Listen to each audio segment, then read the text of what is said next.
You might need to remove a password from your online store to make your product accessible. So this is really crucial to learn, because when you're ready to launch your store and start selling, removing the password allows customers to browse and purchase your products without any problems, without any restrictions. So I'm going to show you how to do this. You have hit this message here. This message right over here, your store is password protected. So why?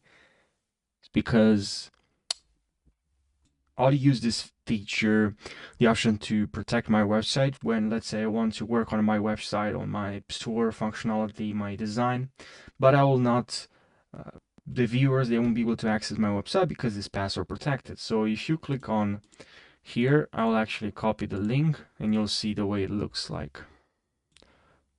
So when they click on my website and it's password protected, they will see this. They'll see opening soon. So this is great when you're working on your website, you're designing, you're changing something about your design, you're adding new product. This is great to add this, but you also need to know how to remove the password protecting. So that's why I created this video. So what you need to do is to go to preferences. So make sure you click on preferences and then you scroll all the way down, and here you should see restrict access to visitors with passwords.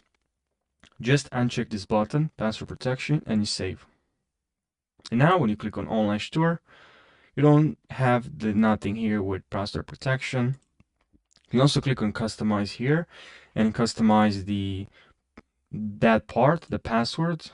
Okay, right over here we have it, so you can customize it here. You can write something else.